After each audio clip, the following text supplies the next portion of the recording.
Shall we just have a cigarette on it? Yes.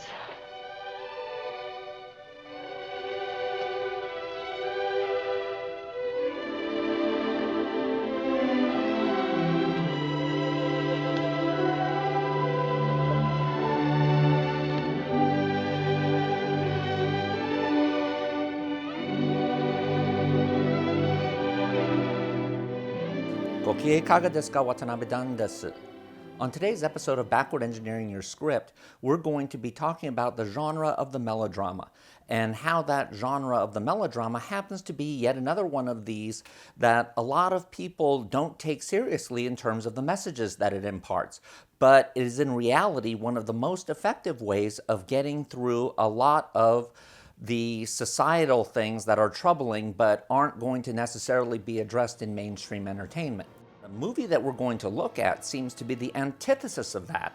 It is 1942's Now Voyager, one of the great Bette Davis pictures, and one that shows surprising relevance today. It nonetheless is every bit as relevant as I Love Lucy in terms of showing just how the survival instinct is there in women who are up against it, and how you can fight against such societal threats as being overweight, as being someone who considers yourself unattractive, as finding people who you think are actually helpful to you but are destructors, are energy vampires, of being able to use the lessons that you have learned to potentially help other people, and most importantly, how to pretend that everything is okay while you're really screwing the person who has done you wrong.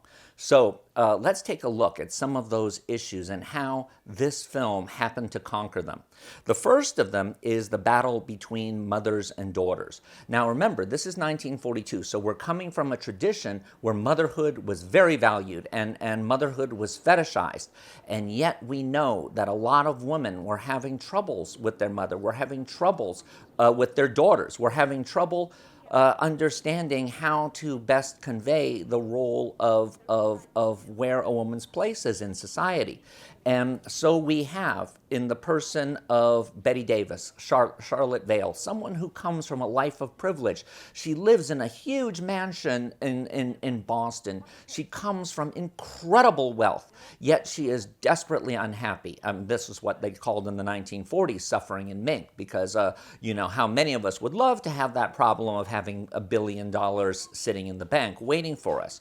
But you can tell that she's not happy with her life because she has allowed herself to become fat and frumpy, almost looking the way Bette Davis would in Whatever Happened to Baby Jane. She spends her time locked in her room carving things and having a secret stash of profane literature hidden behind her regular books.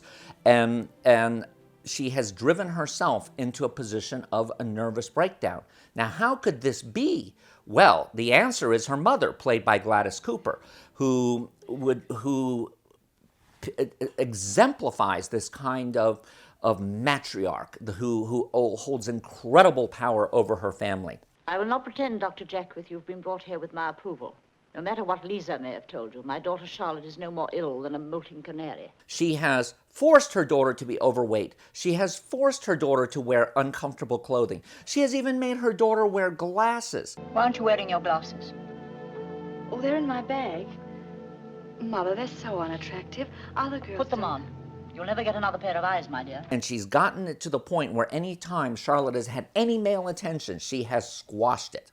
This sets up an incredible rivalry between the two women, and we know how it's going to ultimately play out. Into this house, at the behest of one of Charlotte's cousins who has seen that there's something rotten in the state of Denmark, actually sister-in-laws, and is going to help her. she brings a psychiatrist, Dr. Jackwith, played by the always scene-stealing Claude Rains, who manages to steal this movie as well. And of course, we hope that he's going to have a romantic relationship with Charlotte by the end, but he's clearly depicted as probably being gay, even though they couldn't say that at the time.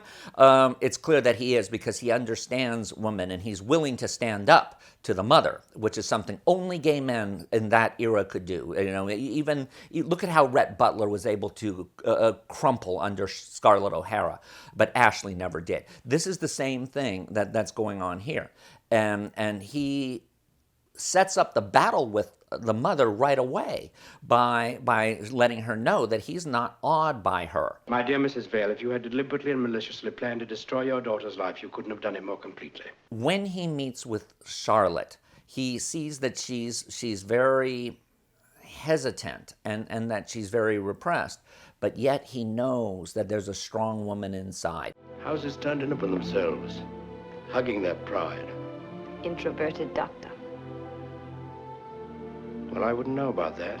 I don't put much faith in scientific terms. I leave that to the fakers and the writers of books. And sure enough, he gets her to go to his sanitarium after she has a breakdown in the house.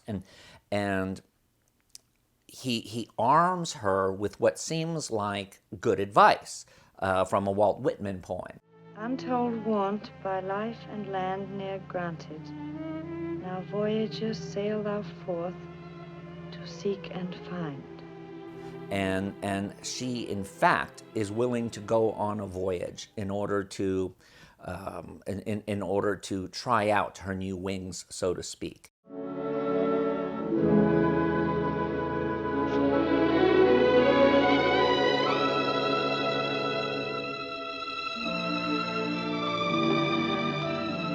And this is where we bring up the second challenge, and that is the false savior. And the false savior presents himself in the form of the film's romantic lead, who's played by Paul Enreid, who has all of the right amounts of romanticism, but there's something about him that's not quite right. There's something about him that is non-heroic, even though he is saying all the right things.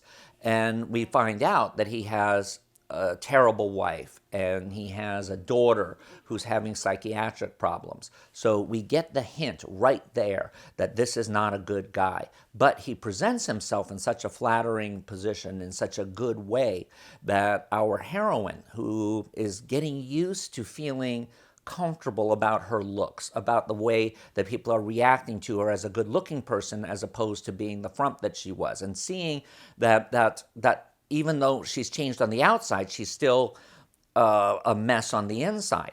You showed me your album, I'll show you mine. Picture of my family. Family is right. Your grandmother? No, my mother. Very strong character, I'd say. And these? My brothers and their wives. But they're so much older. Who's the fat lady with the heavy brows and all the hair? A spinster aunt. Where are you? Taking a picture? I'm the fat lady with the heavy brows and all the hair. Like all men who are kind of soy boys and are kind of these seeming allies who aren't, gets her to fall in love with him. If I were free, there would be only one thing I want to do. Prove you're not immune to happiness. Would you want me to prove it, Charlotte? Tell me you would. Then I'll go.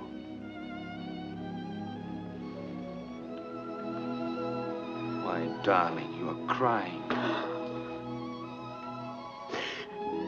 Oh, I'm such a fool. Such an old fool. These are only tears of gratitude. An old maid's gratitude for the crumbs offered. Don't talk like that. You see, no one ever called me darling before. Of course, he sticks by that idea that he's going to have to be the good husband. His wife is so fragile and all that BS, you know. And anyone today would look at that and just laugh at him and not even take him in, even if she was repressed like Charlotte. The interesting thing here is that even though Charlotte falls for his line, she does get what she needs, which is the fact that she is indeed lovable. So she's able to come back to the house where her mother is anxious to put her back to where she should be, where she should resume her role as a loser. But instead, Charlotte moves herself back into her room so she won't be at her immediate mother's beck and call. She insists on wearing this rather slinky and very expensive dress that her mother's already let her know she's going to economically terrorize her unless she listens. And Charlotte lets that go to the point where her mother must resort to that last tool of the tyrant, and that is Munchausen. She deliberately falls down the stairs just so that she can get people's pity and hopefully Charlotte's guilt.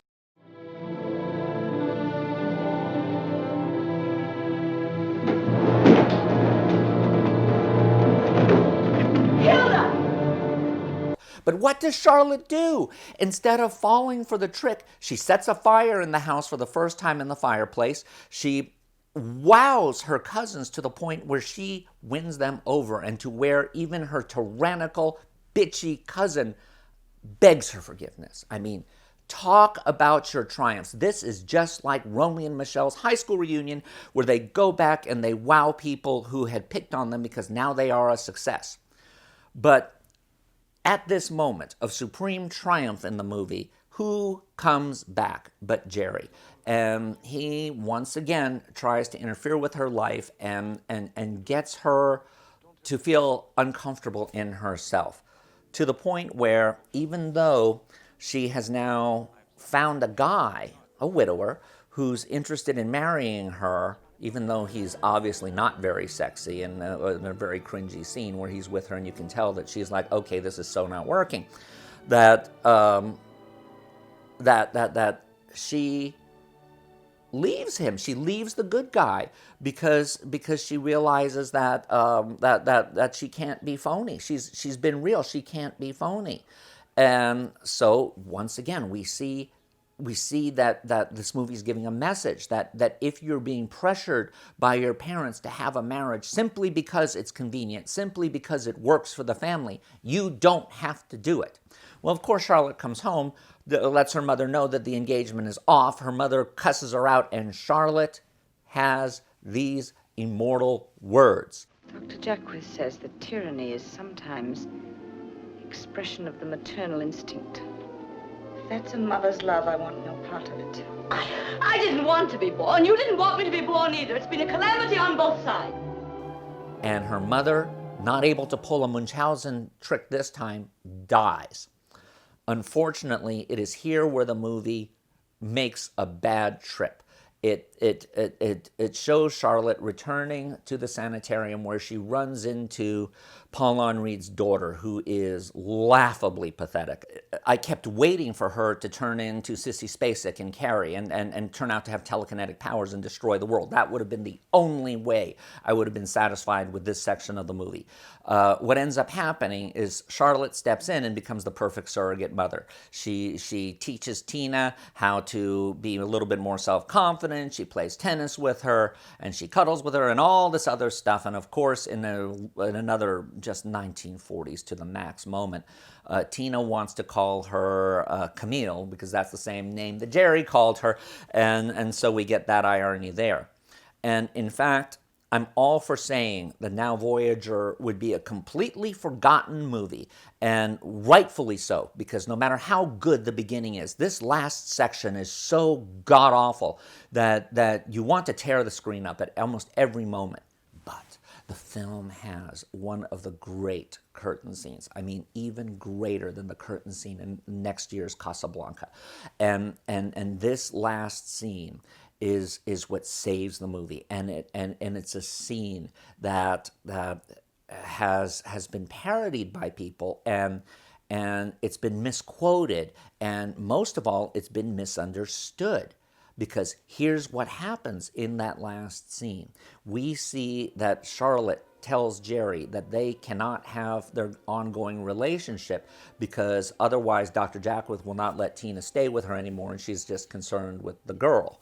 What Charlotte is actually doing here, and she does it in the guise, and this is why this is so important to watch, of seeming to tell Jerry that this is for them, this is their way of expressing their love for each other. She's actually telling him to fuck off. And the way she does it is just genius. And why is she doing this? Because she knows that he is bad for his daughter. He was bad for her. He's bad for his daughter. He's probably made his wife into the tyrant that she is. But Charlotte is on to his trick. She knows, though, that to confront him with it, to approach him the way that perhaps Joe Clayburgh would approach someone in an unmarried woman and just call him out, that's not going to work, because then Jerry can just say, no, I'm going to take my daughter with me and to hell with you. No. So what she does is she convinces him that, yes, he can come and visit, it's your home too. She gives him all these nice words and even ends with one of the most classic lines in Hollywood moonshine. And will you be happy, Charlotte? Jerry, don't let's ask for the moon. We have the stars. I mean, what the hell does that line mean? It doesn't mean anything. But it's a nice way of doing the final kiss-off. It's a nice way of saying to Jerry, you didn't treat me right. You took advantage of me. I have made lemonades out of lemons. And for people today who look at this movie and are willing to see through the fact that everyone in it smokes, and everyone in it, of course, died of cancer, and everyone in it is full of these lush phrases that at its core, it does tell you how you can be politic, how you can talk to people who are tyrannical to you the way Charlotte does to her mother, how you can win people over to your side.